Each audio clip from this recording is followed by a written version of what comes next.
진영을 넘어 공감으로 박재홍의 한판 승부. 여러분 안녕하십니까. 한판 승부 박재홍입니다. 오늘 새벽 북한의 군사정찰 위성 발사 실패로 끝났지만 우리 국민들의 새벽잠을 깨웠던 경계경보 문자로 인해 여러 과제도 안게 된 하루였습니다. 양무진 북한대학원 대학교 총장을 연결해서요, 주요 쟁점을 짚어보고요. 이어지는 최선 한판에서는 국민의힘 김병민 최고위원, 더불어민주당 김한규 원내대변인과 함께 정치권 주요 소식도 전해드립니다. 2부에서는요, 성대모사와 여론조사 분석이 있는 저희 한판 승부만의 차장 배추한판 배종창 인사이트K 연구소장과 이상만 크리에이터 두 분과 함께 하겠습니다. 한판 승부, 오늘은요 진중권 작가 그리고 최재성 전 수석 두 분의 한판 논평으로 시작합니다. 안녕하십니까, 진중권입니다. 서울 사는 분들은 다들 그러셨겠지만 저도 오늘 아침에 3번 깼습니다. 대피하라고 경보 문자가 날아왔는데 대체 무슨 일인지, 어디로 대피하라는 건지 알 수가 없더군요. 뭔 일인지 네이버에 접속했더니 먹통이고요. 얼마 후 행안부에서 오발령이라는 문자가 날아오고 그 얼마 후 서울시에서 경보 해제 문자가 날아오더군요. 경보가 발령된 건지 발령이 안 된 건지조차 헷갈리는 상황이 이어졌습니다. 일본에서는 우리보다 10분 앞서 북한의 로켓이 일본 향할 수 있으니 지하실로 대피하라 문자를 날리고 얼마 후 로켓이 일본 상공을 지나지 않을 거라며 경보 해제 문자를 날렸다고 합니다. 우리 경계 경보 체제에 뭔가 큰 문제가 있는 듯합니다. 이제라도 살펴서 제대로 정비할 필요가 있습니다. 지금까지 진중권이었습니다.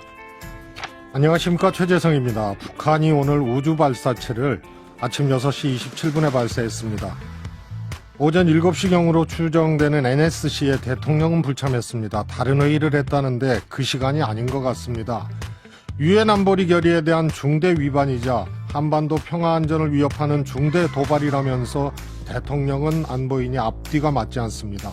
오발령 경위도 반드시 조사해야 합니다. 이미 예고된 발사였습니다. 관련된 NSC도 29일에 열었습니다. 그런데 서울시는 6시 32분에 경계경보 발령을 내보내더니 행안부는 다시 오발령이라고 합니다. 전쟁까지 비교할 것도 없습니다. 실제 도발이 있을 경우 어찌할 것입니까? 대통령은 없었고 오발령과 사이렌 소리만 있었으니 통탄할 노릇입니다. 위기관리가 아닌 위기관망이고 상황교란이니 통탄할 노릇입니다. 지금까지 최재성이었습니다. 네, 진중권 작가, 최재성 전 수석 두 분의 한판 논평이었습니다. 청취자 여러분도 함께 의견 나눠주시죠. 우물정 하나둘 단문 50원, 장문 100원의 유료 문자, 유튜브와 레인보 게시판 열고 있습니다. 네, 광고 듣고 이어갑니다.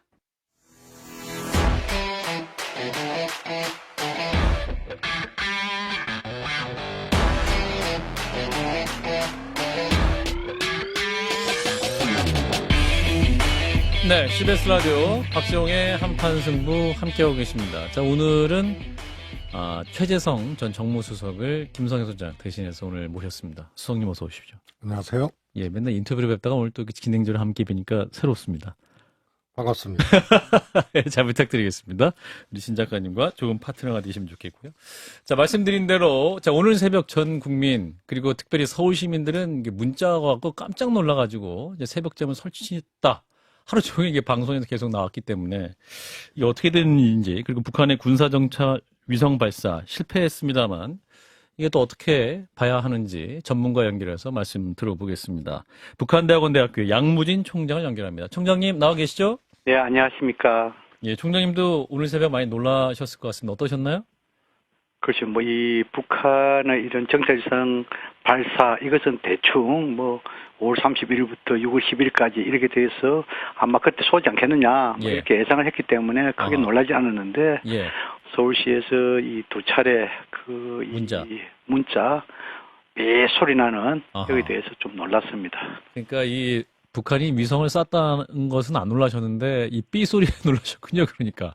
네, 그렇습니다. 이게 예. 집안에 있는 휴대전화 개수만큼 삐 소리가 울렸기 때문에 정말 그 서울 시민들 놀라셨을 것 같은데. 저희 동네는요, 사이렌이 울었어요, 그 전에. 예, 진 작가님은 그리고 나가지고 문자가 오니까 겁이 덜컥 나잖아요. 이게 홍대 무슨 근처에 일이야, 도대체. 사십니까? 예. 예. 그렇습니까. 저 동네는 여기 당산동인데, 예. 이런 새벽 시간에 제가 밖을 안 쳐다봐서 모르겠습니다. 사이렌 소리는 듣지는 못했어요. 네. 그렇군요. 근데 또 이게 무엇보다 이 문자 내용이 약간 이게 무슨 내용인가, 어떻게 하라는 내용인가가 잘 몰랐기 때문에 혼란이 컸던 것 같아요. 이를테면, 이제 41분에 왔던 그 재난 문자 내용을 보면, 서울 지역의 경계경보 발령, 국민 여러분께서는 대피할 준비하시고 어린이와 노약자가 우선 대피할 수 있도록 해주시기 바랍니다. 요거밖에 없어가지고, 그럼 도대체 어디로 가야 되는가? 그리고 무슨 일 때문에 우리가 대피를 해야 되는가? 이게 지금 굉장히 헷갈리셨거든요. 그래서 네이버에 막 접속하고 또 접속 분량도 나오고, 이 부분은 어떻게 봐야 될까요, 총장님? 그래서 이제 뭐 이 대략적으로 이 북한의 우주 발사체에 대해서 이런 뭐 소위 말해서 경보 올렸다 여기에 예. 대해서 이해하는데 방금 앵커께서 말씀하신 대로 뭐 어디로 숨으라는 것인지 뭐 이런 것이 구체적이 없었잖아요. 예. 이런 부분에 대해서 참 우리나라가 이렇게 이 뭐 재난이든 이런 그 안보 문제든 이런 부분에 대해서 굉장히 매뉴얼이 과연 없을까 예. 이런 부분에 대해서 한번 의심을 가지게 된 계기점이 되었다 이런 생각이 듭니다. 문구는 누가 작성합니까? 이런 거는 미리 준비된 그렇지 문구를 이런 보내는 부분에 건가요? 대해서는 예. 물론은 저 지자체의 자율성도 있겠지만 아하. 적어도 군간 민이 합동을 해야만이 성과 효율성이 있는 거 아니겠어요? 예. 그렇다면 적어도 이런 부분에 대해서는 그 이 재난 그 담당 행자부를 중심으로 해가지고 행자부, 지자체 행안부. 의논해가지고 충분하게 이런 매뉴얼 작성을 하고 있는 것이 아니겠냐 저는 그렇게 추정을 합니다. 예, 자, 진 교수님과 예. 최재형 수석님 같이 질문 주시죠. 그거 보니까 왜 대피해야 되는지 모르니까 이거 지진이 났다는 얘기인지 어디서 예. 큰 불이 났다는 얘기인지 아니면 뭐 우리 머리 위로 미사일이 지나간다는 얘기인지 아니면 심지어는 전쟁이 났다는 얘기인지 그다음에 누군가 또 이웅평 대위처럼 뭐 귀순하는 것인지. 귀순한 건지 막 헷갈렸는데 더 황당한 건 뭐냐면은 그 바로 이제 행안부에서 오발령이다 잘못된 경보다라고 나왔고 그리고 나가지고 그런가 보다 했는데 또다시 또 서울시에서는 경보 해제라고 나오거든요. 이게 도대체 경계 경보가 내려졌다는 얘기인지 안 내려졌다는지조차도 정부 내에서 기관 내에서 좀 헷갈리는 듯한 느낌이 들더라고요. 이건 누구 책임이라고 보십니까? 그래서 저는 뭐 일단 이 서울시가 가장 큰 책임이 있고 서울시가. 예 거기에 대한 그 관리 감독이랄까요 이런 부분에 대해서 아마 행자부도 그 책임에서 피할 가능성이 좀 낮다. 행자부도 일말 책임이 있지 않을까 이렇게 생각을 합니다. 예, 일단 가장 큰 책임은 서울시, 또 행자부 책임이 있다. 네, 최수정 질문 주시죠. 지금 서울시 문자가 경계경보거든요. 예. 경계경보를 지자체에서 내릴 수 있나요? 예를 들어서 뭐 대설이라든가 그다음에 폭우라든가 뭐 이런 거나 또 기상청 안전사고 뭐 이런 데서 건 할 수 있는 몰라도 거고. 네. 그래서 이거는 군과 여기서 판단하지 아니하면 내릴 수 없는 용어거든요. 경계경보라는 게. 그래서 이것을 서울시가 발령했다는 것은 서울시 권한이 아니기 때문에 어딘가 소스를 받아서 했을 수 있다고 보는데 요 점은 총장님 어떻게 생각하세요? 저도 뭐 이 최 의원님 말씀에 충분히 공감을 합니다. 뭐 예를 들어 재난과 관련된 뭐 폭우라든지 이런 그 큰 이 산불이라든지 이런 거에 대해서는 어느 정도 지자체에서 그 경계 발령에 대한 그 자율성이 있지만 예. 이런 안보 문제 이런 부분에 대해서는 군과 칸이 충분한 사전 조율을 또 그리고 기존의 매뉴얼이 있기 때문에 예. 아마 이런 부분에 대해서는 군이 또는 행정을 통하든 어떻든 간에 이러한 부분을 알려줬기 때문에 예. 내렸다고 보는데 그러나 이 행자부에서는 이것이 알려줬다는 것을 뭐 이야기를 하지 않기 때문에 뭐 지금까지 드러난 거 볼 때는 아마 이 서울시가 너무 과잉 반응이랄까요? 과잉 반응이다. 이 정도로 해석하는 것이 좀 합리적이 않을까 이런 생각이 듭니다. 예, 저는 좀 헷갈리는 게 보통 이제 북한에서 탄도미사일 실험을 할 때는 보통 동해로 날리지 않습니까? 먼 바다로 날리고 그러는데 위성을 올리려다 보면 아무래도 궤도가 남쪽으로 내려올 수밖에 없고 그래서 이런 사태가 벌어지는 건데 이게 사실 뭐 미사일도 아니고 위성을 올리기 위한 로켓이라고 한다면 그리고 우리의 상공을 지나는 것도 아니라고 한다면 예, 북한에서 이제 매번 이거 올릴 때마다 우리가 새벽잠을 깨야 되는 건지 또 발사 경로도 예측 가능했던 것이 아닌가 예. 이런 얘기도 나오고. 일본을 보면은 물론 경보를 하는데 좀 어떻게 생각하십니까? 꼭 이게 필요한 건지. 이진 교수 말씀처럼 이 북한이 뭐 수차례 지금 이제 탄도미사일을 발사했지 않습니까? 예. 물론 그 당시에는 북한 내륙에서 동해쪽으로 우리와 관계 없다 이렇게 손 치더라도 예. 이번에도 거리상으로 보면은 그와 유사하다고 보거든요. 예. 예를 북한이 동창이라는 쪽에서 이 서해 남쪽으로 쐈을 때 우리 쪽 수도권하고는 거리가 상당히 멀지 않습니까? 예. 이런 부분이 있어가지고 서울시가 뭐 수도권의 안전 문제 이걸 생각해가지고 이렇게 발령 내렸다. 물론 이것이 과잉이라고 했지만 이런 부분에 대해서는 전혀 설득력이 없다. 저는 그런 생각을 가집니다. 그러니까 전문가들은 이게 또 과잉 경보 발령 자체가 그렇게 나쁘지는 않다. 과잉 대응하는 게 맞다 이렇게 또 해석하시는 분도 있거든요. 총장님 어떻게 판단하십니까? 글쎄 이제 뭐 주관적으로 뭐 예. 해석은 가능하겠습니다만도 예. 뭐 혹시나 저는 잘은 모르겠습니다만 이러한 매뉴얼이 있다라고 한다면은 뭐 그것이 저는 나름대로 합리적으로 볼 수 있는데 저는 이러한 매뉴얼은 없을 거라고 생각해요. 아하. 특히나 그 서울시의 해명에 있어가지고 실무자의 이런 과잉 반응이다. 또 그리고 이제 국민회의 쪽에서 안보 문제에 관련해서는 그 이 모자람보다도 과한 것이 더 낫다. 그래서 우리가 이제 과유불급이라고 이야기했는데 참 이 부분을 어떻게 해석해야 될지 이것도 너무 자의적인 해석이 아니겠느냐. 네. 그런 점을 봤을 때 저는 이것은 그 국민들의 신뢰를 사는데 전혀 도움이 되지 않는 발령이었고 또 전혀 도움이 되지 않는 해명이었다. 그렇게 생각합니다. 지금 헷갈리는 게 지금 서울시의 입장은 오발령은 아니다. 그러니까 발령 제대로 한 거다. 조금 지나치긴 했지만 이런 입장이고 행안부의 입장은 그 오발령이다라는 입장이고 그러니까 이런 경보를 내릴 것을 내보낼 건가 말 건가를 결정하는 단위가 어딘지가 지금 헷갈리거든요. 어디여야 되죠? 그래서 저는 뭐, 이 긴급 사항에 따라 조금 차이가 있겠습니다만도 예. 아마 이런 부분에 대해서는 충분히 예고된 부분이기 때문에 행자부에서 이 군의 이런 소설을 가지고 행자부 이 재난이라든지 이런 부분에서 좀 통제 가능한 부분이 아니겠느냐 그렇게 생각을 합니다. 예, 총장님 이제 이 위성 얘기합시다. 위성 얘기 넘어가 보면 네, 말씀 예, 더. 수성님. 예. 우선요, 이게 29일 날 NSC를 열었거든요. 네. 그리고 북이 31일부터 6월 11일 사이에 쏜다고 얘기를 했고, 예. 그 다음에 정찰위성이라고 얘기를 했거든요. 네. 그 다음에 낙하 지점 12개 지점까지 아예 뭐 국제해사기구에 통보를 북이 해서 공개까지 됐어요. 인터넷 검색도 됩니다. 네.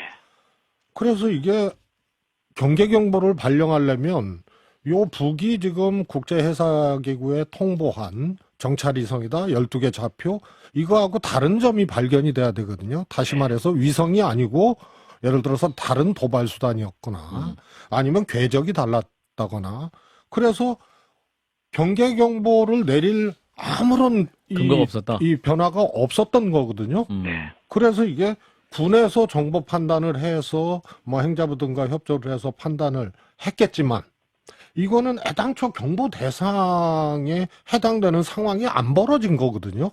네. 이미 예고됐고 좌표까지 찍었기 때문에. 예. 그런데 이게 최수성님 이제 이상한 질문이 부분을 아니라 의견이 분석도 해주신 것 같은데. 근데 이제 우리가 좀 이렇게 한번 생각해 봅시다. 그 우리 군은 예. 그 최초부터 이것은 그 우주 발사체다 이렇게 그 이야기했지 않습니까? 예. 반면에 그 일본 측에서는 이런 탄도성 미사일 가능성이 높다 또 이렇게도 이야기했잖아요. 그렇죠. 그러나 우리 최 의원처럼 이렇게 우주 발사체고 이미 낙하 지점 다 예고한 상태에서 이렇게 서울시가 이렇게 했다는 것은 물론 군의 정보를 받았을 가능성도 있지만 혹시나 서울시가 군의 정보를 무시하고 일본의 정보를 받아가지고 자의적으로 해석할 가능성 배제할 수 없다. 참 이것은 웃기는 이야기지만 어떻든 간에 일본의 정보를 받아가지고 했든 안 했든 간에 이것은 오발령이기 때문에 이것은 상당히 문제가 심각하다. 그런 생각이 듭니다. 네, 진 교수님. 예, 북한에서는 지금까지 위성 발사를 7번 시도했고 또 2012년과 2016년에 발사한 위성은 궤도에까지 진입했는데 이번에 실패했단 말이죠. 4월에는 신형 고체 연료 ICBM 발사에 성공했는데 그 위성과 미사일 사이에 큰 차이가 있는 건가요? 모르겠지만 지금 이제 진 교수님하고 조금 그 사실관계 좀 제가 좀 잘 모르는 건 모르겠지만도 북한이 지금까지 이번까지 한 6차례 그 인공위성을 발사한 거다 그런 거 저는 그렇게 알고 있어요. 네, 6차례요. 예, 여기 이제 지금까지 북한이 그 한 2차례 정도는 예. 뭐 성공을 했다고 보여지죠. 그런데 중요한 것은 뭐냐 하면은 북한이나 국제사회 전문가들이 그 탄도성 미사일과 인공위성은 표리일체다 이렇게 이야기하고 있습니다. 표리일체라는 것은 뭐냐면 기술적으로 겉과 속이 같다는 뜻 아니겠어요? 그래서 유엔 안보리에서도 탄도성 계율을 이용한 모든 발사체 이것은 인공위성도 포함되겠죠. 예. 그래서 안보리 위반이다 이렇게 해가지고 제재를 가하고 있겠죠. 반면에 북한은 그 이 우주의 평화적 이용이라는 측면에서 또 그리고 떳떳하게 투명하게 이 낙하진이가 다 알려주는 그런 측면을 봤을 때 이것이 어떻게 제재 대상이냐 이렇게 반발을 하고 있죠. 막 이런 것은 서로가 입장 차이가 있다 이렇게 이해하면 될 것 같습니다. 그러니까 보통 로켓 같은 경우 우리가 이제 많은 경우에 액체 연료를 사용하고 탄도미사일 같은 거 고체를 사용하지 않습니까? 근데 이번에는 뭘 사용한 건지 밝혀졌나요? 그렇지 않죠. 이 북한이 이번에 이제 실패 요인이 예. 그 연료 계통에도 조금 그 불안정이 있다 이렇게 이야기하고 있지 않습니까? 예. 그리고 또 이번에 북한이 발사한 그 지점이 그 기존의 발사대가 아니고 새로 건설한 그 발사대에서 발사 가능이 높다 이렇게 이야기했잖아요. 예. 이런 거 봤을 때 아마 제 생각으로는 1단, 2단 추진체에서는 액초 연료일 가능성이 있고 아마 3단 추진체에서는 고체 연료 아니겠느냐. 그래서 어찌 보면은 연료는 호남형이다. 또는 뭐 그렇게 저는 분석을 하고 있습니다. 최수성님. 예. 우리 NSC에서도 그랬고요. 또 여야가 공의 대통령이 NSC 불참한 것에 대해서는 민주당은 지적을 했지만 북한의 우주 발사체를 발사한 것에 대해서는 또 규탄을 했거든요. 그런데 사실 북한은 탄도미사일 뭐 수차례 성공했잖아요. ICBM까지.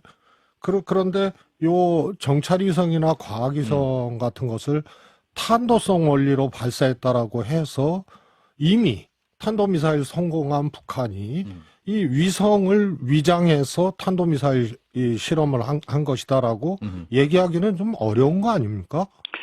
그렇습니다. 저도 그 최 의원의 말씀에 적극적으로 공감합니다.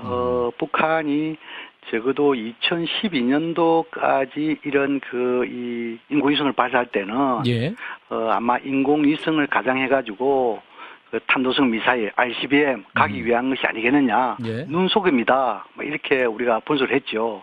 그러나 2016년, 17년 또 그리고 21년부터 지금까지 수차례 북한이 탄도성 미사일 또 화성 17형, 18형 이런 ICBM까지 발사했잖아요. 예. 이런 상황을 봤을 때 이번에 북한의 인공위성을 가장한 소위 말해서 ICBM 발사의 이런 기술을 확보하는 것이다. 이렇게 분석하는 것은 설득력이 떨어진다. 그렇게 생각합니다. 예. 어쨌든 이번에 이제 뭐 실패를 했습니다. 2차 발사를 뭐 빠른 시간 안에 하겠다라고 하는데 그 시기는 어느 정도 걸릴까요? 예, 요거 말씀 듣고 마무리하겠습니다. 예, 아마 이 북한 입장에서는 오늘 실패 요인을 밝히면서 예. 뭐 가급적 빨리 2차 발사를 하겠다 했는데 예. 아마 제 생각으로는 1단계는 1차적으로는 아마 6월 11일 이내 할 가능성, 좀 늦어도 6월 내 발사할 가능성. 그러나 그 기술적 문제에 대한 보완이 상당히 시간이 걸린다면은 올 연말까지도 가지 않을까. 그럼 이 중에서 골라라라고 한다면은 예. 아마 6월 내 2차 발사 가능성이 높다 이렇게 전망합니다. 예, 알겠습니다. 총장님 말씀 여기까지 드릴게요. 고맙습니다. 네, 감사합니다. 네, 양무진 북한대학원 대학교 총장이었습니다.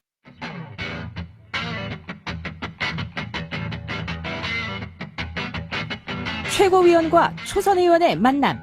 최선을 다해 토론한다. 최선 한판. 예, 최선 한판. 이게 최선을 다해 토론한다 했군요. 예, 최선 한판. 자, 오늘도 함께 하셨습니다. 국민의힘 김병민 최고위원 어서 오십시오. 예, 안녕하세요. 반갑습니다. 예, 그리고 더불어민주당 김한규 원내대변인도 함께 하셨습니다. 어서 네, 오십시오. 반갑습니다. 김한규입니다. 예, 두 분도 오늘 새벽에 잠을 잘 못 이루셨다. 자, 뭐 국민의힘 입장부터 들어보겠습니다. 네, 뭐 국민의힘의 아침, 예, 민주당의 아침. 저는 이미 일어나 있었고요. 아, 그래요? 예, 근데- 나라 걱정하시느라 이미 그럼요. 그 시간에. 일어났는데 예. 그 엄청난 재난 발령이 났는데도 저희 집에 있는 가족들은 전부 다 태연하게 자고 있었습니다. 아, 그래요? 예, 일단은 받고 나서 이게 뭐지라고 저도 그렇게 생각했을 정도면 아마 많은 국민분들께서 발령 문자를 받고 난 다음에 걱정들이 많으셨을 것 같고 예. 뭐 이미 다 얘기 나누셨습니다만 발령 문자에 조금 더 구체적이고 디테일하게 뭐 때문에 경계가 그 경계 문자가 발령이 됐고 그리고 대피하려면 어디로 대피해야 되는지에 대한 문자가 소상하게 안내가 돼야 되는데 그런 것들이 없어서 혼선이 가중됐다는 점 국민의 한 사람으로서 안타깝고 또 집권당의 일원으로서 국민께 송구하다는 말씀을 드립니다. 예, 김한규 의원님 어떠셨어요? 저는 담당 공무원들이 미리 준비를 안 한 게 문제라고 생각합니다. 미리 준비 안 했다. 네, 제가 오늘 출근해갖고 여러 신문들 어제 오늘자를 확인을 해봤더니 다 일면에 예. 북한이 오늘자로 정찰위성 쏘고 서해로 잔해물이 낙할 것이다라는 다 게 다 예고했다. 기사로 나와 있었습니다. 그러면 일반 국민들이나 공무원들이야 모를 수도 있죠. 예. 하지만 이런 경계 공부를 발령하는 담당 공무원들이라면 당연히 서로 간에 상호 협의를 해서 이런 경우에 어떤 경로로 갈 경우에는 어떤 문자를 보내고 뭐 어떤 경우에는 보내지 않고 어느 지역을 보내고 이 정도는 행안부에서 전체적으로 관리를 했어야 된다라는 생각이 듭니다. 대통령실 청와대에 계셨던 우리 최재성 전 수석님, 이런 경우에 정부에서 미리 대피하고 대통령실도 인지를 하고 이렇게 어느 정도 준비하고 이제 국정상황실도 다 체크를 한 거 그럼요. 아닌가요? 그리고 NSC가 29일 날 열렸잖아요. 예. 그래서 뭐 응당한 대가를 치를 거라는 말을 했는데 거기까지는 좋아요. 그러면 이미 예고된 거고 말씀드렸다시피 IMO에 쏘겠다. 정찰위성이다. 그리고 12개 낙하지점 좌표까지 북한이 찍고 공개를 했단 말이에요. 예. 그러면은 이거 어떻게 대응할지에 대해서 NSC에서 나왔어야 돼요.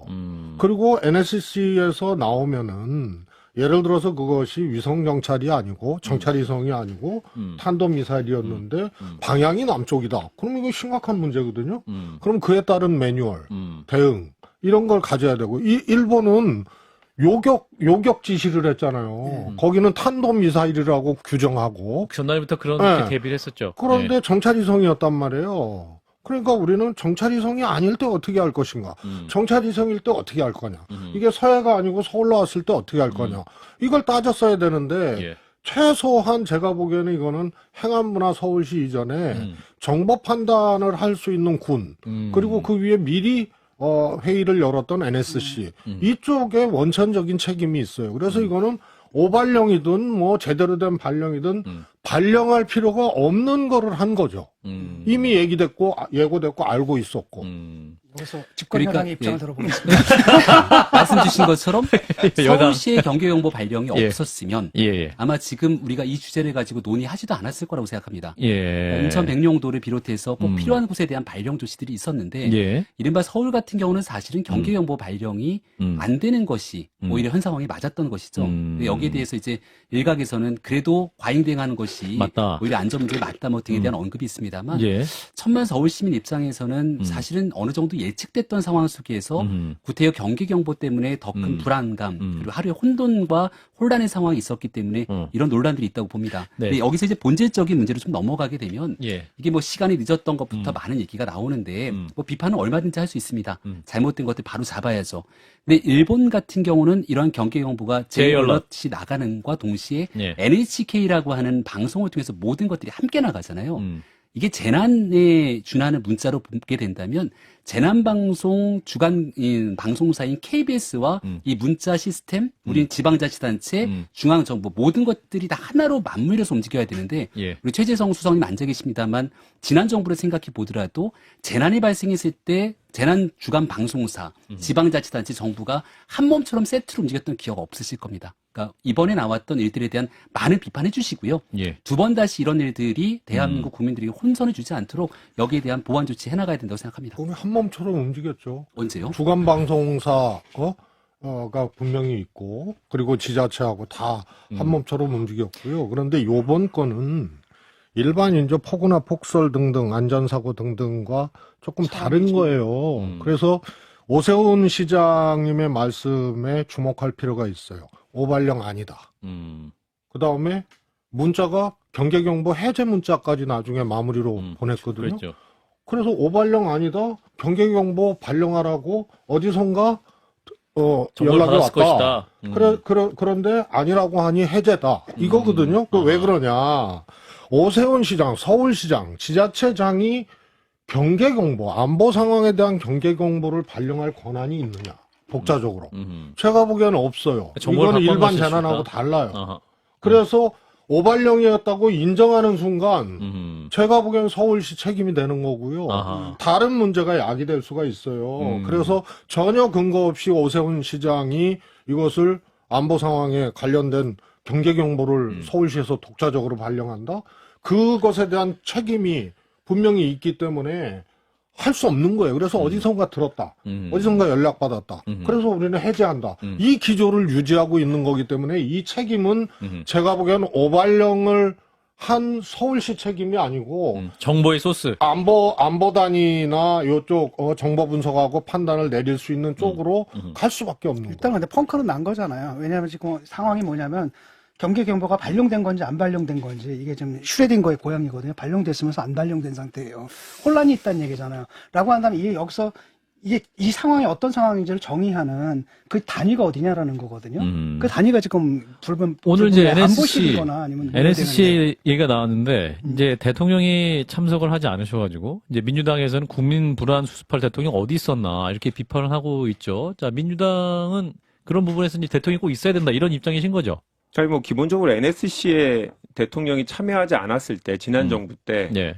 얼마나 많이 비판을 했습니까? 사안에 따라서 대통령이 직접 가야 될 일과 안 가야 될 일이 있는데 예. 당시에는 그런 것들 사안 구별하지 않고 무조건 대통령이 직접 챙기지 않았다라고 얘기를 했는데요. 저는 이 사안 같은 경우에 뭐 대통령이 꼭 가야 된다고 생각하진 않습니다. 다만 대통령이 이 사안에 대해서 국민들한테 불안해하지 말라. 정도의 멘트를 홍보수석을 통해서라도 얘기할 수 있었을 텐데 오늘 홍보수석은 서울시가 오버했다라고 이렇게 맞아요, 브리핑을 맞아요. 했단 말이죠. 오버한 듯 뭐 이러면서 예. 그렇죠. 예. 그렇지만 뭐 지난 정부 때 정무수석으로 계셨던 최재성 수석께서 말씀하신 대로 이건 기본적으로 대통령실에서 사전에 상황을 검토하고 행안부하고 논의를 해서 이런 상황의 경우에는 어떤 식으로 경보를 할 건지 컨트롤을 했어야 되는 상황이거든요. 근데 마치 남의 일처럼 이거를 행안부하고 서울시 간의 양자 간의 다툼인 것처럼 대통령실이 한 발짝 떨어져서 본다는 게 뭐 남의 일처럼 얘기한다는 게 저는 납득이 되지 않고요.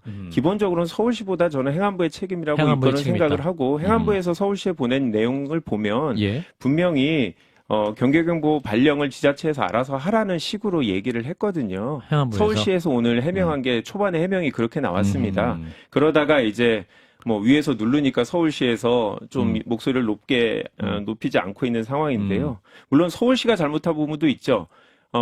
경계 문자는 시행령에서 문구가 나와 있습니다. 어떻게 보내도록. 보내라. 예, 나와 있는데 이 표준 문구 그대로 보냈어요. 아하. 통상적으로는 구체적으로 어떤 사안인지 어떤 행동을 취하라는지 이런 것들을 수정해서 보내야 되는데 아하. 상황에 대한 인식을 서울시에서 잘 못하고 있으니까 그대로 표준 문구를 그대로 보냈거든요. 아까 얘기한 J얼러트 같은 경우에는 미사일 발사 북한으로부터 미사일이 발사된 것으로 보입니다. 건물 안이나 지하로 피난해 주세요. 대상 지역은 오키나와 현입니다. 6시 30분에 보냈단 말이죠. 네. 우리는 6시 41분에 보냈는데도 그냥 서울 지역의 경계경보 발령이라고만 했다는 점에서 이거는 뭐 서울시도 잘못은 피할 수 없다고 생각합니다. 김병민 최고. 엇박자를 말씀 주시면 사실은 할 말이 없죠. 왜냐하면 누가 뭐래도 윤석열 정부 또 오세훈 서울시장도 국민의힘의 서울시이기 때문에 여기 대해서 서로 간에 내탁 공방하는 건 의미가 없다고 봅니다. 예. 그러니까 국민과 시민들께 혼선을 끼쳐드렸기 때문에 고개 숙여 사과드린다라고 얘기하는 게 맞다고 생각을 하고요. 예. 다만 설명드린 것처럼 서울시가 이 경계경보 발령을 하지 않았더라면 이렇게 뉴스가 되거나 크게 이슈가 될 일은 없다고 다시 한번 생각을 합니다. 그러니까 이 문제에 대해서 정부가 무능하거나 정부가 내용을 몰랐거나 하는 측면이 아니라는 것들을 다 인지하고 있을 거라 생각하고 앞서 최재성 수석님께서 제가 문재인 정부 때 한 몸처럼 움직였던 예가 있냐고 하셨는데 말씀을 잘 안 주셨거든요. 왜냐하면 2017년도를 기억해보면 당시 북한이 탄도미사일을 비롯한 엄청나게 많은 도발을 했음에도 불구하고 이런 상황 속에서 국민 이 경계 시스템들을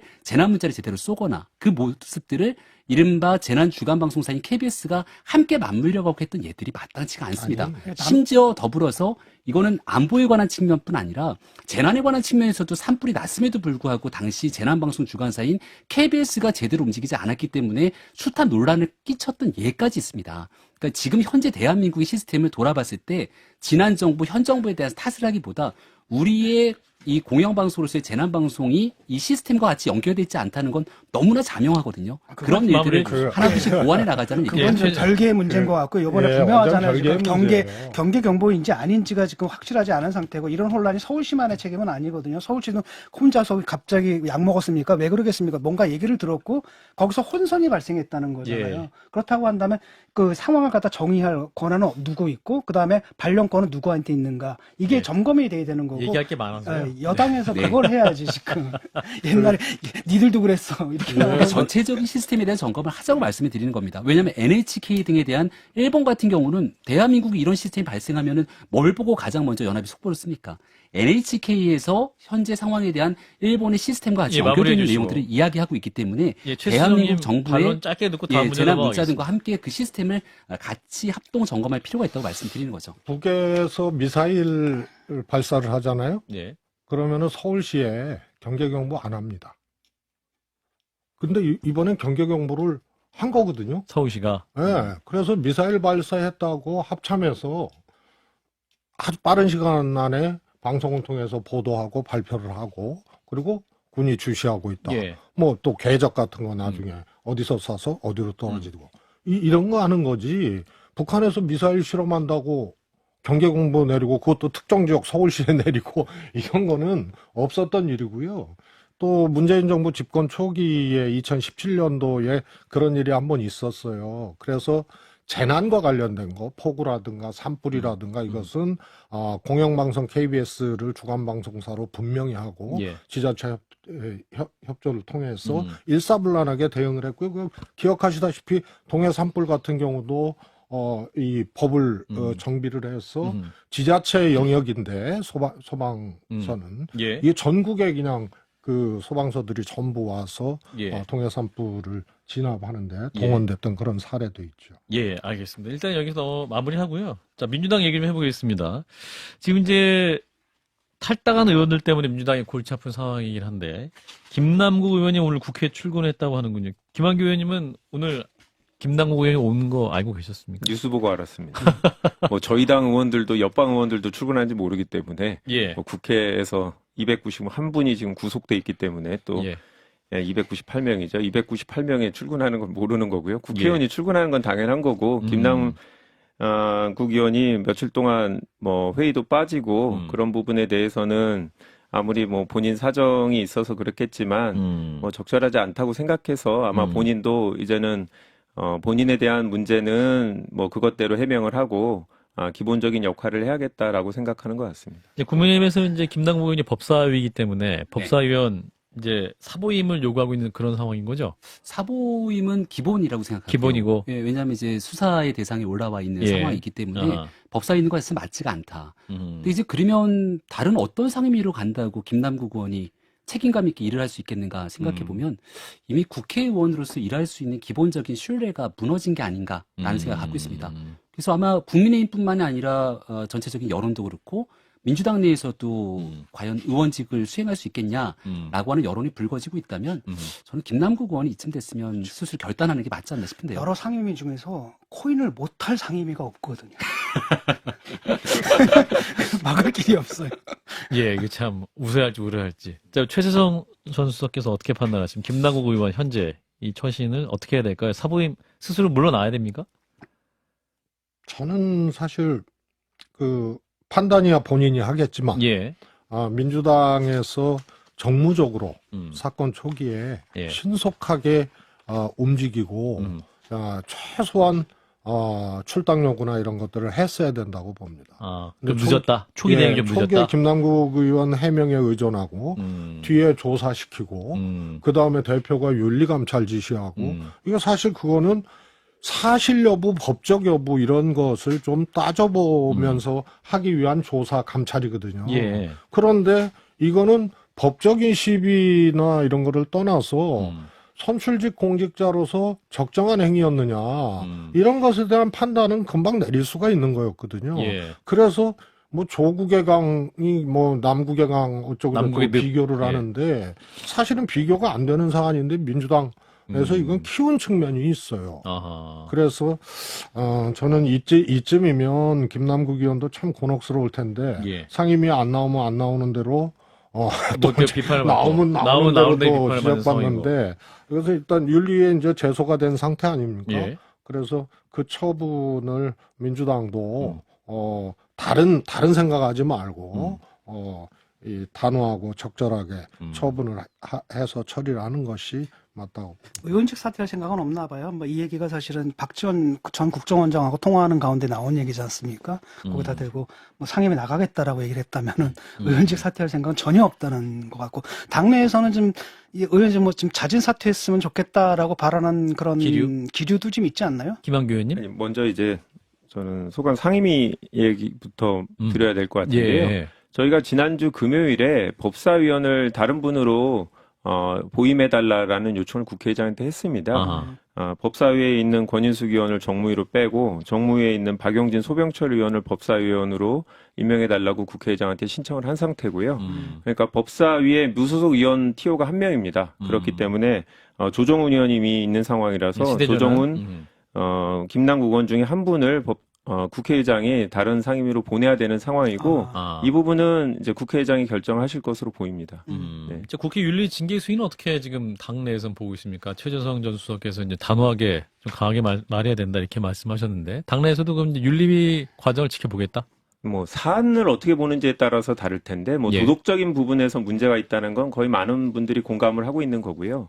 문제는 뉴스에 나와 있는 게 어디까지가 팩트고 어디까지가 의혹이고 어디까지가 음모인지가 파악이 안 됩니다. 예. 아무래도 가상자산에 대해서 전문적인 지식이 부족한 분들이 많다 보니까 예. 저희들도 객관적으로 이 사실이 검증이 됐으면 좋겠어요. 지금 국회 윤리특위에서도 아마 의원들도 잘 모르시는 것 같고 국민의힘에서 TF를 만들어서 뭐 소속 거래소 불러서 얘기하는데 들어보니까 잘 모르시는 질문들을 하시는 것 같고 결국 외부 자문위원회에서 전문적인 지식을 갖고 있는 분들이 김남국 의원을 불러서 소명도 듣고 자료도 제출하고 압박 질문도 하고 해서 그분들이 사실관계 확인을 어느 정도 해야 그거를 토대로 저희 윤리특위 의원들만이 아니라 민주당 의원들도 판단이 될 텐데 다들 뭔가 부적절한 행위를 많이 한 것 같긴 한데 어느 정도 수인지를 판단을 못하고 있는 것 같습니다. 최재성 수석님은 그래도 어느 정도 판단할 수 있다고 생각하시는 것 같은데요? 의원직 사퇴 문제는 좀 다르다고 생각해요. 그런가요? 저는 이제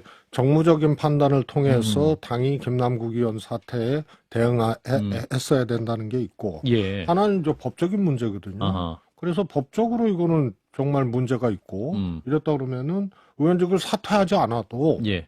다른 이제 사법적 절차들이 진행이 될 거거든요. 예. 그래서 선출된 국회의원이 법적인 시비가 분명히 이 판단이 되지 않은 상태에서 잘못은 했지만 정무적으로 판단했을 때 이건 심각한 문제가 있긴 하지만 의원직을 사퇴하고 말아야 되느냐의 문제는 조금 다른 문제라고 봅니다. 그래서 지금은 윤리 제소됐고요. 또 상임위에 대한 이제 적절한 민주당 차원의 이제 사보임 요구가 조치가 있었고. 있고 예. 그래서 지금은 법적으로 이게 진짜 문제 있다 그러면은 이거는 뭐 사퇴를 하든지 아니면 법적으로 처리가 되든지 이렇게 가는 거죠. 국회에 가면 일단은 검찰의 수사를 다 지켜봐야 된다. 두 번째는 기소가 되고 나면 재판을 봐야 된다. 예. 1심 재판 결과가 나오면 대법의 판단까지 봐야 된다. 국회의원 임기는 다 끝나고 난 다음.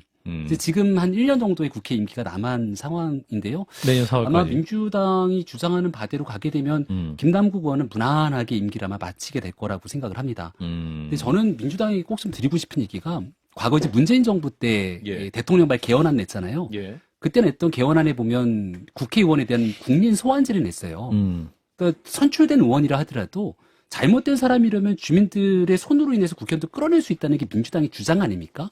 그리고 사법적 판단을 다 끝까지 지켜보자가 아니라 이 정도의 상황까지 김남국 의원이 나타났다면 당내에서 정리라든가 당내 정리가 안 되면 국회 차원에서 뭔가 행동과 조치가 있어야 되는데 그런 일들이 뒤따르지 않고 있다 보니까 민주당을 향한 국민의 평가가 점점 박해질 수밖에 없다고 생각하는데요. 한 가지 꼭 얘기 드리고 싶은 건 얼마 전에 부천시의원 문제 불거졌잖아요. 민주당 소속의. 성 관련? 예, 그래서 막 CCTV 공개되고 난리 나니까 본인이 봤던 대로 그냥 자진탈당하지 않습니까? 여론이 너무 안 좋아지니까 민주당이 뭐라 그랬냐면 영구 복당 불허 결정을 내린다 그랬어요.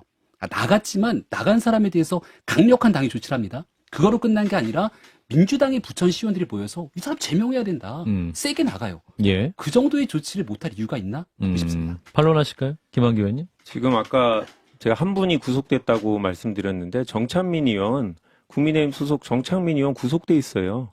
구속돼 있는데 뭐 탈당도 안 하고, 그러니까 뭐 사퇴도 안 하고 있죠. 그다음 얼마 전에 김성교 의원 의원직 5월 18일자로 상실했습니다. 내년까지 국회의원 없어요. 그 지역구는. 근데 국민의힘은 그런 의원들에 대해서는 이런 얘기 한마디도 안 하셨습니다. 그런데 아직 기소돼도 되지 않는 김남국 의원에 대해서 당장 사퇴하라고 하는 건 기본적으로 수사가 진행 중인 사건에서 수사를 신뢰하지도 않는 거라고 생각하고 예. 한 달 전인가요? 2주 전인가요? 우리 진 작가님이 말씀하신 대로 이건 비례의원이 아니라 지역구 국회의원이거든요. 민주당이 공천 주긴 했지만 이분을 선출한 거는 지역구 유권자들입니다. 그 지역구 유권자들한테 1년 동안 소속 국회의원이 없이 아무도 대표할 수 없는 상태로 만드는 게 과연 적절한가? 저는 최소한 윤리특위 과정에서 사실관계 확인은 좀 제대로 하고 이 논의를 이어갔으면 좋겠습니다. 예, 이어서 체포동의안 얘기해 볼 텐데요. 윤관석 의원, 이성만 의원 관련 체포동의안이 6월 중순쯤 있을 것이다 예상이 있는데 어떻게 될까요? 최재정 수석님? 그 가결, 부결 예상이 있는데. 왜 민주당 문제는 저한테 제일 먼저. 자, 그러면. 당원 아니신가요? 당원입니다. 당원 많으시잖아요. 아니, 현역 의원님. 현역 의원께 대변인께서 먼저 말씀 주시고. 그리고 원래 이제 국민의힘이 민주당 얘기를 아주 관심 갖고 아주 또 나름 분석적으로 잘 하세요. 예. 그러면 존경하는 김병민 최고께서 먼저 주시면 민주당의 입장을 듣겠습니다. 시종일관 민주당이 좀 딜레마에 빠졌다 이렇게 생각하는데 예. 일단은 체포동의안이 올라왔는데 예. 이거를 이제 가결을 시킨다 그러면 방탄이 허물어지는 거잖아요. 그럼 그 다음은 이제 이재명 대표를 향해서 혹시나 모를 추가 구속영장이 청구되면 예. 이재명 대표도 똑같이 체포동의안 이거 다 불체포 특권 내려놔야 된다. 이런 여론이 불거질 수 있다는 점 하나. 예. 이런 게 좀 민주당 입장에서의 고민이지 않을까 싶고. 예. 근데 여기서 똑같이 방탄으로 이 두 분을 갖다 막아세우면 결국은 돈봉투 사건 속에서 민주당의 자정작용이 다 상실했다고 나올 것 아닙니까? 예. 근데 제가 그냥 현실적인 생각이 드는 민주당의 고민은 돈봉투를 마련한 사람도 있고 줬다는 사람도 있다고 지금 검찰은 보고 있잖아요. 예. 한 20명까지 얘기가 나오고 윤관석 의원이 돈을 줬다는 사람이잖아요. 근데 누가 받았는지는 아무도 모릅니다. 예. 근데 민주당이 여기서 자, 저 사람 이제 딱 구속시키자고 가결해버리면 윤관석 의원이 만약에 구속되고 나면 심경이 복잡할 것 같아서 이른바 그 20명이 누구지는 모르겠습니다만 민주당의 속내가 매우 복잡할 거라고 봅니다. 그래서 가결입니까? 부결입니까? 전 부결될 가능성이 매우 높다고 부결될 봅니다. 가능성이 없다. 김한규 의원님 부결이랍니다. 저는 예측을 못하겠습니다. 예측 못하시게. 자율투표죠? 예, 자율투표고요. 예. 김병민 최고위원이 얘기하는 것만큼 사람들이 이 사안을 깊게 생각하지 않습니다. 이재명 대표한테 미칠 영향은 뭐 대표님이나 지도부 일부는 그렇게 생각하겠지만 예. 민주당 의원들 제가 얘기해보면 그렇게 생각하진 않고 다만 국민들한테 어떻게 보여질까는 되게 중요하게 생각하고 있습니다. 제가 오기 전에 구속영장 청구서 내용을 쭉 봤거든요. 새로운 게 없었어요. 뉴스에 그렇게 정확하게 다 나왔었구나 이제까지. 아하. 참 피의사실 공표가 너무 공공연하게 이루어지고 있구나라는 걸 알게 됐는데요. 본인 두 분은 소명을 하고 다니시는데 그 내용에 가장 중요한 게 증거가 없다. 녹취록 외엔 증거가 없다라는 얘기를 하는데 구속영장 청구서를 봐도 특별히 증거는 없는 것 같아요. 현금이 오간 거라서. 네, 받은 사람도 그 중에 한 분 이성만 의원이 그 봉투를 하나 받은 사람은 특정이 돼 있는 것 외에는 아무도 특정이 안 돼 있고 누가 어떤 진술을 했다라는 것도 구체적으로 언급이 안 돼 있습니다. 예. 이런 상황이다 보니까 의원들이 고민이 깊습니다. 우리가 몰랐던 뭔가 객관적인 증거나 최소한 관련자들이 증언을 통해서 실체가 좀 됐겠거니라고 생각했는데 우리가 다 같이 종편에서 들었던 그 방송 녹음 파일 외에는 증거가 없는 것 같습니다. 그럼에도 불구하고 이 사안이 심각성을 고려해서 많은 분들이 동료 의원들이지만 국민의 눈높이에 맞게 해야 되지 않냐라는 얘기를 하시는 분들도 있고 또 반대로 이 사안을 보면 이런 것까지 구속을 하게 되면 불구속 원칙이라는 게 무의미하지 않냐라는 얘기도 있고 저는 정말 결론을 알기 어려울 정도로 의원들도 속내도 잘 드러내지 않고 그렇군요. 고민도 많은 상황입니다. 의원들이 생각해야 될 게 이거거든요. 예컨대 뭐 너무나 뻔한 건데 법정에서 유죄를 입증받기 위해서 명확한 증거가 있어야 되는 거잖아요. 그래서 거기서 그 입증을 못할 경우 이 사람이 죄가 없는 건 아니거든요. 무슨 얘기냐면 국민들은 녹취록을 들었어요. 근데 그것이 조작됐거나 허구다라고 믿는 국민은 하나도 없다라는 겁니다. 다만 이제 사법적인 게임이 남은 거죠. 하나는 뭐 물증이 없으니까 증언에만 의존해야 되는 그런 게임 남았는데 거기다가 잣대를 대면 일단 국민들로부터 벌어지는 거고요. 좀 전에 말씀하신 것처럼 그렇게 정말 물증이 없고 빈약하다면 마무리? 맡겨보는 거죠. 그러니까 그 보내면 되지 않습니까? 법원에서 알아서 판단해 줄 거라는 거예요. 영장 실질 심사. 그렇기 때문에 그 다음에 만약에 이걸 갖다가 부결을 시킬 경우에 국민들의 분노가 엄청나게 심하거든요. 그래서 제가 볼 때는 민주당 의원들도 거기까지 생각할 것 같아요. 아니 받으니까 별거 아니네? 그럼 진짜 한번 내봐. 누구처럼 국회의원도 그랬지 않습니까? 가가지고 다시 기각되지 않았습니까? 권성동 의원이 과거랬죠. 네. 예. 하영재 의원이 하영재 그런 일이 의원. 있었죠. 예, 최재성 수석님. 보통은 이 체포동의안도 정무적 전략적 측면하고 그 다음에 이제 체포동의안 청구 내용에 대한 이제 판단하고 두 가지가 이제 같이 되잖아요. 근데 이 윤관석 이성만 의원의 경우에는 정무적 판단들을 특히 민주당 의원들이 하지 않을 수 없는 그런 사안 아닌가 싶고요. 그게 이제 진중권 교수님이 얘기하신 이제 소위 말해서 증거, 또 다른 증거와 국민들이 직접 들은 그 국민 감정과 눈높이죠. 이 차이들이 엄존하고 있기 때문에 이것을 부결시켰을 때 과연 어떻게 될 거냐 이런 것을까지 생각하게 되는 체포동의안이 아닐까 싶어서 그야말로 민주당은 하여튼 왼쪽 오른쪽 위아래 가로 세로 다 보고 이 판단을 해야 되는 어떻게 보면은 가장 복잡한 이 판단에 서 있다. 여러 가지 생각들이 투영되는 그런 체포동의안이 아닐까 싶습니다. 예. 현역 의원이시라면은 가결입니까?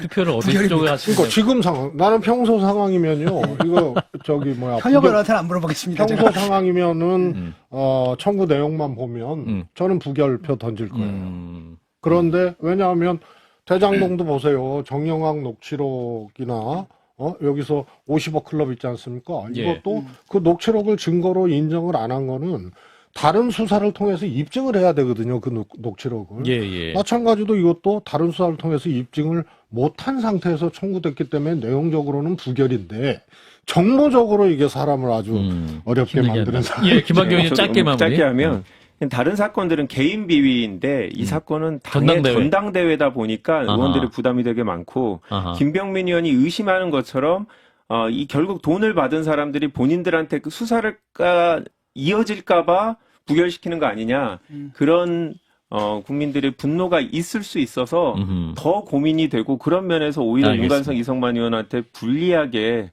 갈 수도 있는 상황이 아닌가 그런 생각이 듭니다. 자, 2분 남았는데요. 국민의힘 얘기하면서 마무리하겠습니다. 네. 자, 최고위원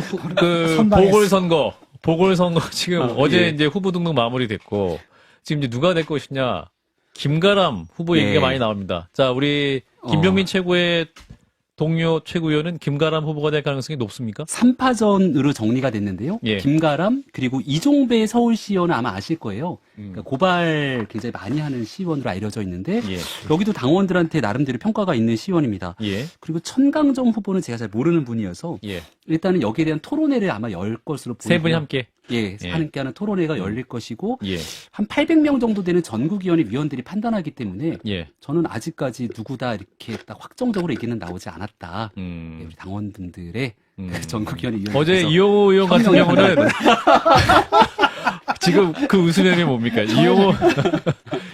이용호 지금 보니까 아니, 저 옛날에 그저 운동권 총학생회 선거처럼 세팅해가지고 말이죠. 거의 그 국힘은 그 세팅 선거거든요 지금. 아니, 저도 다 세팅돼 있다고. 예, 김한규 궁금한데 예. 아까 말씀하신 게 이제 이용호 의원이 현역 의원 안 나오는 게 예. 다 이게 뭐 끼끼 빨 의원 둘밖에 없고 예. 이게 최고위원이 최고위 같은 중량감이 없는데 예. 5인회가 다 결정된다고 하는데 보니까 최고위원 전에 조차 모임을 하는 5분이 있다고 하는데 아. 김병민 최고는 안 드시는 것 같고 분위기 보니까 5인에 하지만 없습니까? 안 드시죠? 아닌 것 같고 조차 모임이 없습니까? 아니라 예. 김기현, 이철규, 박수영, 박성민까지는 알겠는데 나머지 한 분이 배현진, 유상범 중에 누굽니까? 이게 5인회라는 게 예. 여기서 얘기를 한 거죠. 예. 5인회가 아니라 대표 중심으로 매일 아침에 모여서 당 전략회의를 하잖아요. 예. 아니 근데 거기를 갖다가 실무회의를 하는데 최고위원 보고 실무회의를 매일 오라면서 가지도 못해요. 그리고 아니, 거기 갈 아니. 이유도 없고. 그 전에 밥 먹는 모임이 네. 있대요. 기자들이 그게 확인해 그거예요. 보니까 요 4명에다가 플러스 1명이 지금 불확정인데 대표 플러스 알겠습니다. 당대표가 있으면 보좌 이력들이 모여서 회의하는 건 당연한 일 아니겠습니까? 알겠습니다. 그거는 별도 단위가 있어. 네, 일단 여기까지 하겠습니다. 여기까지. 고위 전략회의라든가 최선 이런 한판, 단위가 자, 김병민 최고, 그리고 김한규 의원. 두 분 일단 고맙습니다. 네, 네, 고맙습니다. 감사합니다. 예. 한판 승부 1부에서 재밌을 때 끝나서 아쉽네요. 자, 2부 배추 한판은 더 재밌습니다. 잠시 후에 뵙겠습니다.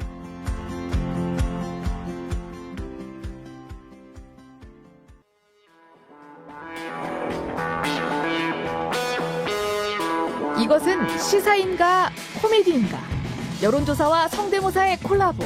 배종찬, 이상민의 배추 한판. 예, CBS 라디오 박정희 한판 승부 2부 문을 열었습니다. 네, 매주 수요일 2부는 또 애청자 여러분이 너무 좋아하시는 배추 한판 시간 바로 시작합니다. 자, 배종찬 인스타K 연구소장님 어서 오십시오. 안녕하십니까. 반려배추. 반려배추요? 배종찬입니다. 네. 요즘 반려견. 견, 반려묘. 아, 반려배추? 뭐예요? 그 키우면서 안 먹는 그래서 배추예요? 이제 이 들고 다니는 거죠, 이 배추를. 이제 반려 바나나가 있는데 바나나 지금 다 보이고 있어요, 지금. 아, 그러세요? 예, 화면으로 바나나가 보여요. 반려 바나나. 아니, 근데, 최재성 의원님. 바나나 먹으면 바나나. 아하, 죄송. 요거에 익숙해지셔야 되는데. 예. 웃으시는데. 웃으시는데. 이런 개그 좋아하시는구나. 좋아하시죠? 네. 자, 오늘도 아재 개그를 견뎌야 하는 이상민 크리에이터 어서 오십시오. 네, 안녕하십니까. 이상민입니다. 예, 이상민 네. 크리에이터 괜찮습니까, 오늘? 아주 좋습니다. 예. 이런 개그만 없다면은 더 쾌적했을 텐데. 예, 아재 개그 없었다면. 예. 이런 개그는 좀 반려해 주시면 안 됩니까? 아니, 야, 제가 자꾸 개그를 하다 보니까 개구쟁이가 됐죠. 그래서 반려배추. 그렇습니다. 아, 반려배추를 반려하는. 야, 우리 최재형 수석님이 이상민 크리에이터니까 굉장히 반가우셨는데. 자, 오늘 한번 배꼽 한번 빠지시면 좋겠습니다. 열심히 하겠습니다. 저 오늘 아침에 두 분 많이 당황하셨어요? 어땠어요? 하루 종일 그 얘기하고 있는데. 깜짝 문자. 놀랐습니다. 아, 문자. 예, 제가 드디어 지금 예비군 7년 차거든요. 아하. 끌려가는구나. 끌려가는구나. 가야 되는구나. 아. 멸공의 횃불 아래 목숨을 건다 했는데 갑자기 오발령이 떠가지고 아. 투지가. 대통령님, 국민들의 마음에 상처받은 마음, 놀란 마음은 달래주세요. 그러지 마세요. 애교 떨어봤는데, 이거 시원치가 않네요. 오발령 아니, 이거 서울시가 너무 설쳐서 그런 거 아닙니까? 아, 서울시가 너무 설쳤다. 나 참, 예. 각한 지자체 단체장으로서 우리 홍준표 대구시장은 어떻게 판단하시는지. 홍준표 시장님은 그 서울 시민들 외엔 또 왜 우리는 나라 아니냐 이런 말 하고 있는데, 홍 시장님? 그거는 내가 할 말이 없죠. 아, 그렇습니까? 대구가 예. 진짜 중앙에서 판단하는 대로 하게 돼 있는 것인데, 예. 내가 무슨 말을 하겠어요. 자회자도 어이가 없다는 생각 안 들어요? 알겠습니다. 참. 예, 홍 시장님 일단 쉬시고요. 다시 소환하도록 하겠습니다. 또 들어가야 돼. 예, 알겠습니다. 당장 저기. 알겠습니다. 아니, 한 가지만 여쭤보면은. 예. 그 상임 고문은 아니시라도, 할 이야기는 한다고 하셨잖아요. 그렇죠. 네. 할 방법이 많죠. 네. 그건 내가 나중에 SNS에 대구로 정리해서. 찾아오면 알려주겠어. 알겠습니다. 기침하고 앉아있어. 질문해놓고 방자기 저기 없게 말이야. 네네. 알겠습니다. 자, 지지율 짚어보도록 하겠습니다. 자, 대통령 지지율 요즘 상승 국면인데, 그렇습니다. 지난주 상승세 분석했는데 이번에도 상승세 분위기군요. 예, 폭은 조금씩 차이가 있더라도 예. 대통령 지지율 지금 상승세로 나타나고 있습니다. 오늘 소개해드리는 모든 조사는 중앙선거여론조사 심의위원회 홈페이지에서 확인 가능합니다. 예. 좀 선관위가 상황이 좋지 않은데. 네. RN서치가 우리군요. CBS 노컷뉴스 의뢰로 예. 지난 24일부터 26일까지 실시한 조사입니다. 예. 윤석열 대통령 긍정평가 44.7%, 447. 네. 부정평가는 53.2%로 나타났는데 예. 이 조사가 주목받는 게 뭐 윤석열 대통령 지지율이 높게 나왔다. 그래서 뭐 국민의힘에서 고무대에서 거의 분위기가 환호성 분위기다. 이게 아니라 지지율 긍정과 부정평가가 한 자리 수 격차로 좁혀졌다. 여기에 이제 주목을 해볼 필요가 긍정과 있을 부정이 아하. 그렇습니다. 리얼미터가 미디어 트리뷴의 의뢰로 했던 지난 20일부터 26일까지 조사는 긍정 40, 네. 부정 56.7%로 나타났습니다. 예. 자, 최재성 수석님은 이런 결과는 어떻게 보고 계십니까? 이 여론조사 분석. 어떤 상승 흐름이다. 어떤 그 정상회담이 국민들에게 좀 영향을 끼쳤다. 혹은 민주당의 악재가 또 대통령 지지에 연결했다. 어떻게 분석하시는지. 뭐 제 입장에서는 이해가 안 가죠. 아, 이해가 안 갑니까? 아, 이러한 지지율 긍정평가가 이해가 안 가십니까? 저는 뭐 하여튼 대통령 국정 지지도가 좀 상승 추이에 있는 것은 이제 조사를 보면은 맞는 것 같아요. 예, 예. 그러나 이것이 굉장히 뭐 주목할 만한 것이거나 눈에 띄거나 뭐 이런 흐름은 아니기 때문에 뭐 있을 수 있는 변동폭이다. 네. 이 정도로 보고 있습니다. 있을 수 있는 변동폭이다. 그러니까 최 수석님 제가 궁금한 게 이 우상호 의원께서 윤석열 대통령이 1년쯤 되니까 이제 정말 정무적으로 점점 안정돼 간다. 그런 발언은 어떻게 생각하십니까? 그런 발언을 했어요? 하지 않았습니까? 아니 확인해 봐야 돼요. 저는 그렇습니까? 신문 보고 정치 안 하고 야, 저는 직접 전원 만나서. 듣고 일단은 그런 측면은 분명히 근데 있는 것 같아요. 그런 얘기를 한 분이 오늘 NSC 북한에서 우주 발사체 발사했는데 대통령이 NSC에 참석 안 했다고 강한 비판을 했거든요. 그걸 우상호 의원이 집권 1년 되니까 윤석열 대통령 국정 운영 안정적으로 됐다라고 얘기한 맥락이 안 맞는다. 예, 똑같은 우상호가 이렇게 할 수 있을까 해서 확인해 봐야겠습니다. 두 분이 말실수. 우리 그냥 안 넘어져요. 일단 초반에 말실수 같은 것들이 좀 많이 좀 사라졌고요. 대통령의 기회를 좀 안 주고 있잖아요. 말실수할 기회를 좀 안 주고 있는 것 같고. 그다음에 뭐 1년쯤 되니까 좀 익숙해지는 측면도 있지 않습니까? 그런 게 있는데다가 지금 민주당에 악재가 많다. 악재가 많은데 그게 국힘으로 가는 게 아니라 대통령 지지로 옮겨가 버리는. 왜냐하면 국민들이 이제 국힘도 사실 뭐 믿을 만한 상태가 아니잖아요. 그래서 대통령으로 하고 있다. 그다음에 외교적인 이게 아마 한동안 유지가 될 겁니다. 왜냐하면 7, 8, 9에 또 잡혀 있잖아요. 한미, 미일, 뭐 정상회담들 이게 사실 다 호재이기 때문에. 그런데 저는 뭐 그 이후는 또 달라질 거다. 또 달라질 것이다. 자, 대통령이 기분 좋으실 것 같아요. 대통령님. 안녕하십니까. 자, 노래 하나 부르겠습니다. 장자로 끝나는 말은 고추장, 영장, 장실장, 김칭장, 동물농장. 고추장, 제가 보리밥 좋아하는 거 다들 아실 겁니다. 그리고 영장도 뭐 문제가 있고. 그리고 장실장, 제가 당선 신분의 장재원, 지금 위원장 됐죠? 위원장. 그렇습니다. 그리고 김실장, 김대기 실장, 내가 얼마나 예뻐하는데요? 그리고 동물농장, 새롬이랑 같이 나왔어. 새롬이, 다들 안 보셨나고? 이거 시청률 좀 검사해봐야겠는데. 아무튼. 근데, 대통령께서 제가 이 방송 월드컵을 좀 하고 싶은데 CBS입니까? SBS입니까? 아니 그런 거 자질구레하게 묻지 마시고 동물농장 봤어요 안 봤어요? 아니 바나나는 왜 먹고 있어? 아무튼 그 제가 동물에 이렇게 진심이라 이 말입니다. 우리 수석님도 나오셨는데 제가 우리 문 선배님보다 제가 동물에 진심이죠?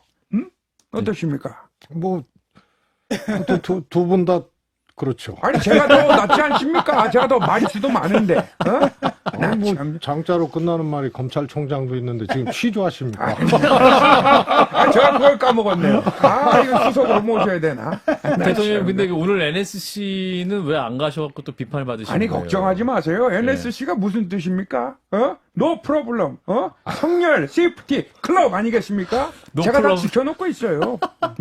No problem. 성렬 세이프티 클럽. 옛날엔 그 구락부락 그랬는데, 아무튼 제가 다 지켜보고, 그리고, NSC 열지 않았습니까? 근데 뭐가 문제예요? 소식을 계속 들으셨다. 다 듣고 있었죠. 이어폰으로 다 듣고 있어요. 알겠습니다. 그렇습니다. 네, 일단 쉬고 계시고요. 아니, 우리 수석님이 평가가 박하시네. 나는 그 외인 구단이 나온 줄 알았어. 최재성 씨.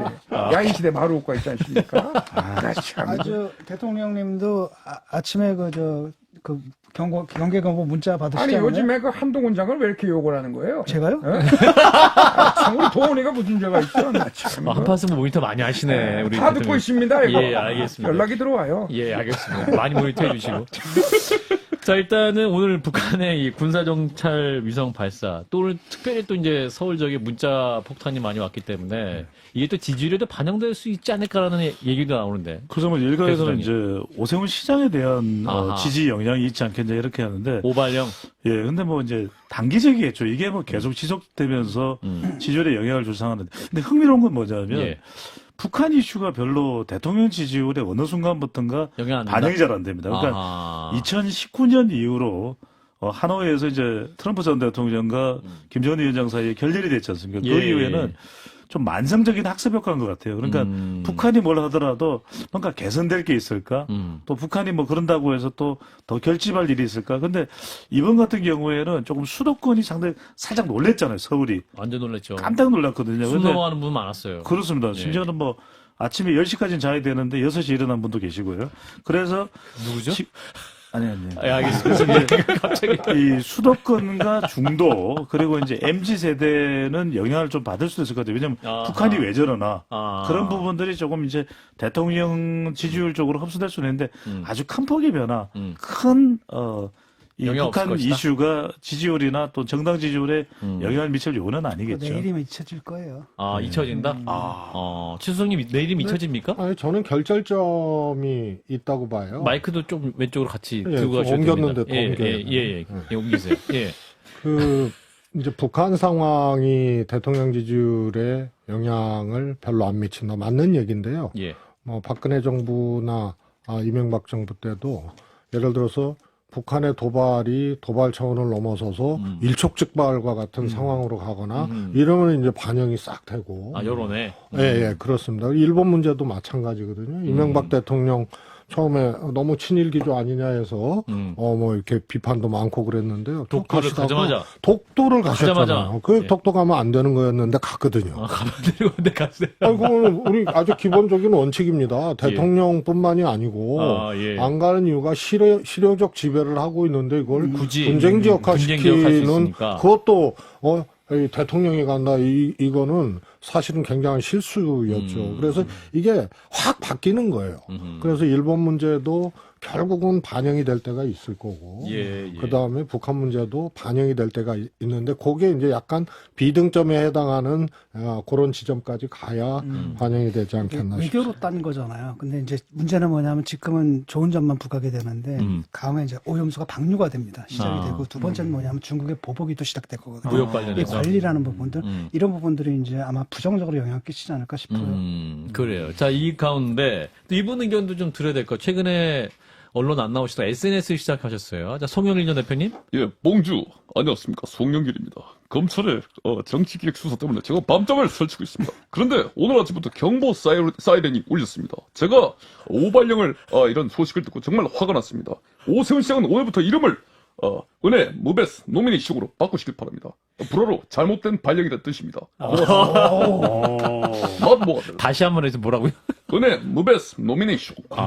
잘못된 발령이 불어로? 예. 그렇습니다. 써보실 수 있나요? 못습니다. 아니, 공부를 하다 왔습니다. 하다가 말다 왔는데 어떻게 합니까? 마드모아즈, 고맙습니다. 아니, 송영길 대표는 처음 하신 거예요? 저희 방송 자주 합니다. 자주 했습니다. 예. 우리 비슷합니다. 최재선 선생님이 깜짝 놀라셨는데. 그래요. 예. 왜 또. 근데 수석님 표정은 예. 무상호 의원 아니냐. 너무 다르지 우상. 그렇지 않습니다. 아무튼 오세훈 서울시장은 오늘 이번 긴급무조 오발령 아니다. 안전에 타협이 있을 수 없다. 과잉이라 싶을 정도 대응하는 게 원칙이다. 또 이런 입장을 밝혔기 때문에 이게 또 상당히 또 오세훈 시장의 향후 또 정치 가도에도 중요한 분기점이 될 수도 있을 그런 발언인 것 같아요. 그렇습니다. 이제 이게 대선 후보로도 자리매김을 하고 있는 오세훈 시장이거든요. 저는 이제 오늘 아침에 그 내용이 나와서 이제 우리 CBS 내용을 하게 됐더니 CBS 내용을 보면 서울 지역은 아닌 것 같더라고요. CBS 사랑하고. 근데 이제 그 내용을 보면서 아이고 이거 오세훈 시장 오늘 좀 큰일이 있겠다 이렇게 싶었는데 그렇게 사과를 하고 그러면서도 이제 오세훈 시장의 이 해명은 그렇다고 해서 이게 뭐 오발령은 아니다. 우리가 대응을 해야 되는 거 아니냐 했는데 자, 이 김에 최초입니다. 이상민의 오세훈 시장 들어보겠습니다. 정말 안타까운 마음이 들고요. 준비가 아직 덜 돼서 갑작스러운 발령에 정말 오발령이라는 얘기를 드리겠습니다. 아직 지금 시험 테스트 중이어가지고. 약간 베타 버전. 그렇죠. 저하고 우리 이상민 크리에이터하고는 아주 절친이거든요. 그래서 제가 저 앞에서는 많이 했어요. 야, 그렇군요. 제가 아니라고 말리는데도 왜 시험을 요청하신 겁니까? 계속 하더라고요. 알겠습니다. 예. 자, 그러면 이제 계속 정당 지지율로 넘어가 보면. 네. 최근 여론조사 각 당별로 지지율이 어떻게 나오고 있습니까? 네, RS서치 여론조사입니다. 어느 정당을 지지하는지 물어봤는데, 국민의힘이 41.6%로 직전 조사보다는 1.7%포인트 상승했는데, 이건 다분히 이제 대통령 지지율이 견인해준 연동 효과로 보이고요. 그러니까 대통령 지지율이 올라가니까 국민의힘 지지율까지 덩달아 올라가는 거죠. 민주당도 주목할 것이 최근에 각종 악재가 많은데 43.3%로 직전 조사보다는 1.1%포인트 올라갔습니다. 저는 이 결과를 보면서 위기감에 따른 지지층대 결집 현상. 최근에 여러 가지 악재가 많기는 하지만 그래도 이러다가 당이 큰일 나는 거 아니냐. 이런 어떤 인식 자체가 결집 효과로 나타난 것으로 해석됩니다. 예. 자, 민주당이 요 정도 44% 내외 지지율 나오고 있는데, 그럼 당에서는 이런 숫자를 어떻게 읽을까요? 우선은 뭐 이게 뭐 압도적인 격차가 있거나 뭐 이런 것이 아니고요. 예. 쭉 이제 예를 들어서 뭐 작년 하반기부터 올해까지 보면요. 예. 국민의힘하고 민주당 지지율은요. 소폭의 반등이나 하락 같은 걸로 일정 기간에는 격차도 벌어지고 하지만 예. 결국 계속 이렇게 뭐라 그럴까요? 박빙 구도로 이렇게 지지율이 쭉 왔던 것 같아요. 그래서 결국은 이것도요, 이제 지금 이제 총선 1년이 안 남았잖아요. 그렇습니다. 앞으로 이제 총선으로 가면서 지금 모래알 같은 일이 막 그냥 해이를 일으킬 수도 있고 작은 일이 진짜 엄청난 충격을 줄 수도 있는 시기가 총선 다 갈수록 그렇게 되거든요. 예. 그래서 지금은 이 박빙의 정당 지지율 구도라고 봤을 때 앞으로는 훨씬 더 현안에 대한 대응, 당 또 총선을 치르는 과정에서의 정당의 모습 이런 것을 통해서 이것도 비등점으로 가게 돼 있어요. 그래서 어느 정당이 이 삐끗해가지고 총선 앞두고 그냥 나락으로 떨어질지 어느 정당이 또 잘 극복을 하고 또 이 지지율을 상승세를 탈지 이것은 역시 총선 앞두고는 비등점으로 갈 것이다 이렇게 보고 있습니다. 예. 이제 총선을 앞두고 의원들의 관심이 본인 지역구에가 있다. 그래서 이제 이재명 대표와 그 김기현 국민의힘 대표 간에 이제 TV 토론 있는데 이용호 의원은 정작 의원들은 관심 없다. 이렇게 얘기하고 계시거든요. 수석님도 같은 의견이십니까? 지금쯤 지역구 있는 의원들은 내년 총선에 마음이 다 가 있습니까? 아무래도 그렇죠. 아무래도 그렇습니까? 예. 그래서 몸은 국회에 있지만 마음은 콩밭에 있고 마음은 지역구. 다 그런 거. 콩은 지역구. 그리고 예. 뭐 바람 소리 하나에도 그냥 깜짝 놀라고. 이제 점점 선거 그렇게 시옷? 그렇게 되죠. 이러다 뭐 공천 받을 수 있느냐 없느냐. 또 뭐 예를 들어서 뭐 또 사법적으로 또 이렇게 문제가 되는 이름이 거명되거나 뭐 이런 것들이 있잖아요. 그러면 여기에 또 예비 정치인들이 또 치고 들어오는 거죠. 그러면 또 나 말고 또 누구 다른 사람이 또 이 빈지역구 누가 들어오나 뭐 등등등 여러 가지가 하여튼 총선 날짜로 다가갈수록 긴장도가 높아진다. 예민해지고 높아지게 되죠. 근데 이제 최수석께서 그렇게 말씀하시면 저는 이 더불어민주당이 앞으로 1년도 남지 않은 총선에서 당 차원의 어떤 혁신을 하는 게 굉장히 중요할 것 같습니다. 이게 지지율의 착시 현상이 발생해서는 안 된다. 굉장히 대등한 정도의 숫자가 나오고 있지만 이건 진영 간 대결 구도에서 나타나는 의례적인 현상이거든요. 근데 문제는 뭐냐면 내용을 들여다볼 필요가 있다. 그러니까 40대, 50대는 뭉치는데 20대, 30대가 흔들흔들하고 있는 민주당 양상. 지지하는. 그리고 이제 최근에 이제 집회 시위와 관련해서 윤석열 대통령, 윤석열 정부가 단호한되거나 하니까 떠났던 블루 칼라가 다시 이제 더불어민주당 쪽으로 결집을 하는데 김남국 의원의 이 코인 사태로 인해서 화이트 칼라가 이탈하고 있는 부분. 아하. 이 부분은 상당히 좀 저는 뼈 아프게 봐야 되지 않을까. 더불어민주당이 그냥 간과해서는 안 될 내용인 거죠. 배종찬 선생님이 원래 이렇게 깊이 있는 분석 잘 안 해주시거든요. 자, 수석님. 깊이를 느끼셨어요? 목소리만 깊었습니다. 아니, 이게 너무 깊어지니까 빠져나오지를 못해요.